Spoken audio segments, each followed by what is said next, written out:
Sa pagkakaalam ng marami, ang tiradang ito ay bachat. At sa money game, hindi tinatanggap ang tirang ito dahil alam ng marami na foul shot ito. So, ginawan ko ng tira na tamang tira upang hindi mabachat. Sa larong pool, ang double hit ng tama ng tako sa pamato, yun ang bachat. So, sa tiradang yan, hindi na double hit ng tako ang bato. So, wala ring sulsuldi yan dahil yan ay frozen disc, meaning nakadikit ang pamato at saka yung dalawang pitsa doon sa banda. So, meron tayong principle na kapag ka dikit silang tatlo, nagiging isang entity o isang bagay na lamang sila. So, wala diyang nagaganap na pagtalbog dahil dikit sila. Kung kawang yan, so meron yung double hit dahil tatalbog. Pero diyan, walang pagtalbog ng pamato o ng pitsa. Ang nangyari diyan ay sumikad ang dalawang pitsa palayo patungo sa butas. So, sa ganyang mga tirada ay hindi nangyayari sa bilyar. Dahil kung yan ay gagawin mo sa bilyar, takli na ang iyong tako.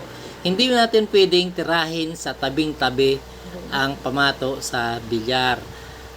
Saka hindi kakayanin ng pamato yung ganyang posisyon. Pero dahil sa larong pool, may kakaibang takbo ang mga pitsa at pamato dahil umi-slide yan, dumudulas. So, hindi madadalawang tira dahil pag tinira mo sa tabi, kagaya niya, no, tinira natin sa tabi, bababa na agad ang pamato at hindi madudouble hit dahil itataas ko yung tako. O, tignan ninyo, itinaas. So, nasaan dyan ang double hit? At saka, sa larong pool, at saka sa bilyar, yung dik-dik ng pamato sa banda, hindi yun bachat. Ang tinitingnan lang diyan ay double hit. Kaya nga doon sa mga trick shot ng mga sa bilyar na nakadikit ang pamato sa banda, nilalagyan pa nila ng pektos. So, yan o, ito ang close. Yun, o. Meron ba naganap na double hit? So, wala. So, marami pang mga tira sa bilyar na ginawan ko ng video para ipakita na iyon ay hindi bachat. So, ito ang tira ko diyan na mas malinaw. Ganyan-ganyan din ang ginawa kong tira. Tinira ko sa tabi yun.